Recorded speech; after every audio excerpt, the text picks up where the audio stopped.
ada apa di dalam minuman ini? Dan kalian mau tahu, Kim Sun-ja mengatakan, hanya sedikit racun yang akan membuatmu mati. Halo guys, welcome back. Terima kasih banyak sudah klik video ini. Di video kali ini, gue akan membawakan satu kasus pembunuhan yang sangat kejam sekaligus tragis. Meracuni sahabat dan anggota keluarganya hanya untuk mendapatkan duit agar dia bisa main judi. Tapi tunggu dulu, sebelum kita lanjut ke ceritanya, pastikan dulu kalau kalian sudah subscribe channel ini.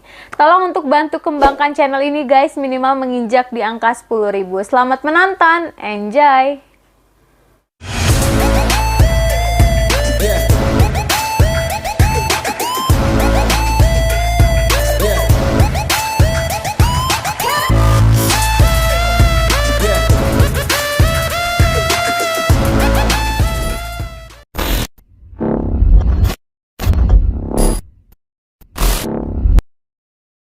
Namanya Kim Sun-ja. Dia adalah seorang wanita pembunuh berantai pertama yang cukup terkenal di negara Korea Selatan. Kim Sun-ja juga menjadi salah satu orang terakhir di Korea Selatan yang menerima hukuman mati. Sepanjang tahun 1986 sampai dengan tahun 1988, Kim Sun-ja meracuni 7 orang dengan minuman yang telah diracuni kalium sianida. Kim adalah seorang ibu rumah tangga yang tinggal di Sindangdong bersama ketiga putranya. Suaminya bekerja sebagai seorang pelukis dengan pendapatan yang sangat pas-pasan. Dia sebelum menikah memang sangat berbeda dari cewek-cewek pada umumnya. Dia suka banget pergi ke pertunjukan kebaret dan kecanduan judi. Suaminya pikir Kim akan berubah setelah mereka berdua menikah dari kebiasaan buruknya itu yang main judi dan pergi ke pertunjukan kebaret. Tapi ternyata tidak berubah sama sekali. Setelah menikah, Kim Sun-ja malah semakin sering mengunjungi pertunjukan kebaret dan masih kecanduan judi. Mengingat hobi ini memerlukan uang yang tidak sedikit, Kim akhirnya meminjam uang kepada teman dan keluarganya. Semua ini berawal dari tanggal 31 Oktober tahun 1986. Kim Sun-ja meminta temannya yang bernama Kim Ji-hwan yang berumur 49 tahun untuk pergi sauna bersama-sama. Singkat cerita, setelah melakukan sauna bersama-sama, temennya Kim tiba-tiba ngomong gini, kalau abis sauna gini enaknya kita minum apa ya biar seger badannya, katanya. Karena si Kim ini memang udah niat buat ngeracunin temennya, Kim tiba-tiba aja langsung ngasih sebuah minuman yang terlihat normal-normal aja. Ji-hwan pun langsung meminumnya tanpa ada rasa curiga sama sekali. Namun tidak lama setelah meminum minuman yang dikasih oleh Kim Sun-ja ini, Kim Ji-hwan sempat terdiam dan melihat ke arah Kim. Dan dia langsung bertanya, ada apa di dalam minuman ini? Dan kalian mau tahu, Kim Sun-ja mengatakan, hanya sedikit racun yang akan membuatmu mati.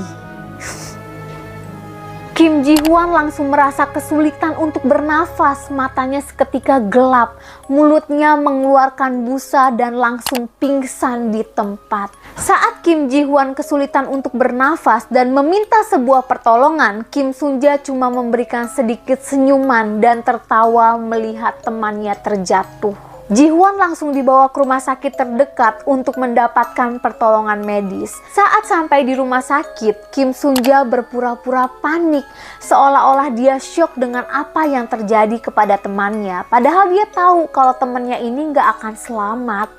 Tetapi sayangnya Kim Ji-hwan meninggal karena dia kram perut yang sangat parah dan kesulitan untuk bernafas. Walaupun polisi tahu harta berharga milik Kim Ji-hwan seperti kalung dan cincinnya hilang, tetapi karena polisi tidak menemukan bukti yang kuat untuk menghubungkan Kim Sun-ja dengan kejahatan tersebut, maka Kim Sun-ja tidak terjerat hukuman apapun. Dia bebas berkeliaran. Pada saat itu Kim Ji-hwan sempat ingin diotopsi, tetapi keluarga Kim Ji-hwan menolaknya. Otopsi adalah hal yang tabu di tengah masyarakat Korea. Mereka percaya otopsi adalah bentuk pembunuhan orang mati.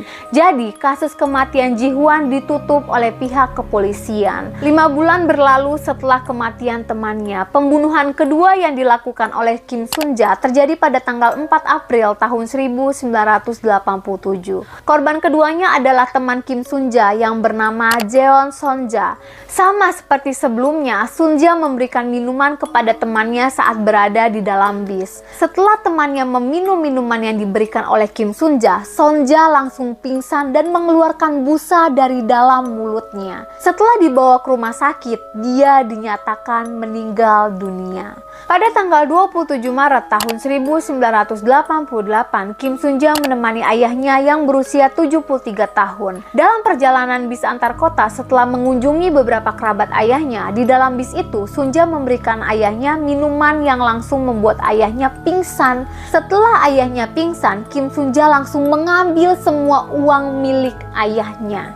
Ketika dibawa ke rumah sakit, dokter tidak dapat menyelamatkan ayahnya karena racunnya terlalu banyak. Kim Sunja pun langsung meminta rumah sakit untuk mengkremasi ayahnya sesegera mungkin. Tanpa mengeluarkan air mata sedikit pun, Kim Sunja mengatakan, kematian ayah saya memang sudah kehendak Tuhan, jadi tidak perlu adanya penyelidikan apapun. Ya mau nggak mau, akhirnya dokter mengikuti apa maunya Kim Sunja ini. Karena kan emang dia anaknya, jadi dia berhak memutuskan apapun. Korban keempat Kim Sunja merupakan adik perempuannya sendiri, adik kandungnya. Sama seperti korban-korban sebelumnya, Kim Sunja memberikan adiknya minuman berisi racun sianida saat mereka berdua sedang menunggu bis di halte Hwayangdong. Seperti korban-korban sebelumnya, dia melakukannya hanya demi mendapatkan uang. Adiknya memang meminjamkan uang sebanyak 10 juta won kepada Kim Sunja. Saat adiknya meminum minuman yang diberikan oleh kakaknya, adiknya langsung terjatuh di dalam bis karena keracunan yang sangat parah. Kim sendiri berhasil melarikan diri. Kemudian dia mencuri tas dan perhiasan milik adik kandungnya sendiri.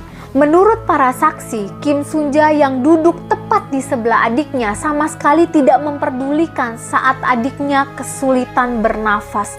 Dan saat adiknya kesakitan, dia hanya tertawa. Korban terakhirnya adalah anggota keluarga lainnya, yaitu sepupunya sendiri yang bernama Son Siwon. Pada tanggal 8 Agustus tahun 1988, Kim bertemu dengan sepupunya yang bernama Son Siwon. Dan saat sampai di sana, Kim Sunja ngomong sama sepupunya, jadi gini Siwon, aku sedang membutuhkan uang sebesar 484 juta won untuk deposito rumah. Apa bisa kau meminjamkan aku uang sebanyak itu? Aku tidak enak loh sebenarnya. Setelah mendapatkan uangnya, Kim lalu memberikan minuman beracun kepada Son Siwon. Son adalah korban terakhir dari rangkaian kasus minuman beracun Kim Sunja. Lalu bagaimana cara polisi membongkar pembunuhan Kim Sunja ini? Selama ini, polisi tidak dapat menemukan bukti yang kuat karena para korban langsung disemayamkan, termasuk ayah Kim yang sudah dikremasi. Namun, polisi menemukan fakta bahwa orang terakhir yang ditemui oleh semua korbannya adalah Kim Sunja. Merasa sangat janggal, penyelidikan pun kembali dibuka oleh polisi. Semua mayat korban kembali digali dan dilakukan otopsi. Benar saja, dalam ketiga mayat tersebut ditemukan kandungan kalium sianida. Tapi sayangnya tidak ada bukti kepemilikan bahwa Kim Sunja memiliki bahan berbahaya itu. Polisi mulai menggeledah rumah Kim Sunja. Mereka menemukan bukti adanya perhiasan dan uang tunai yang diduga adalah milik para korban-korbannya. Bahkan polisi menemukan bukti bahwa Kim Sunja mendepositokan uang yang dipinjam dari sepupunya di hari kematian Son Siwo. Meski begitu, Kim Sunja masih tidak mengakui perbuatannya. Dia bahkan mengusir polisi dari rumahnya. Benar kata pepatah, sepandai-pandainya tupai melompat, pasti dia akan terjatuh juga. Suatu hari, seorang petugas polisi mencari toilet untuk buang air kecil di rumahnya Kim Sunja. Saat polisi sedang sibuk mencari toilet, tiba-tiba aja polisi menemukan adanya keanehan karena ada sebuah lubang kecil yang diganjel dengan gumpalan kertas. Karena penasaran, petugas polisi pun akhirnya mencongkel dan mengambil gumpalan kertas tersebut. Dan kalian tahu isinya adalah kalium sianida sebanyak 20 gram. Menurut penyidik, Kim Sunja mendapatkan kalium sianidanya dari keponakannya yang bekerja di perusahaan kimia dengan alasan untuk mengusir burung. Karena adanya bukti sianida itu di rumah Kim Sunja, akhirnya Kim Sunja ditangkap pada tanggal 2 September dengan tuduhan meracuni kreditor dan keluarganya. Ini adalah video berita saat itu waktu dia ditangkap oleh pihak kepolisian. 이분이요? 이 사람이요? 네, 맞습니다. 진짜 평범하게 생기셨다. 너무 평범하게. 그냥 가정주부죠. 여인을 연쇄적인 독극물 살인 사건의 진범으로 단장하고 구속영장을 신청했습니다. 김 여인은 지난 7월 8일 시내 네, 저게 정상 엄청난 양입니다. 그래요? 20g 정도니까요. 어마어마해요. 하루로 사람이 죽는 거 아니잖아요. 맞아요. 시에서 Meskipun Kim Sun-ja tidak pernah mengakui perbuatannya, bahkan di persidangan, Kim tetap dihukum mati pada tahun 1989. Pada tanggal 30 Desember tahun 1997, Kim Sun-ja bersama 22 orang lainnya adalah terdakwa hukuman mati terakhir sebelum akhirnya hukuman tersebut ditiadakan lagi. Oke guys, terima kasih sudah menonton sampai akhir. Kalau kalian suka video gue, boleh bantu share ke teman-teman kalian. Kurang dan lebihnya mohon dimaafkan. Jangan lupa untuk like, comment, and subscribe. Aktifkan tombol loncengnya. Jadi setiap kali gue masukin video, kalian selalu dapat notifikasinya. Thank you for watching. See you next video. Bye-bye.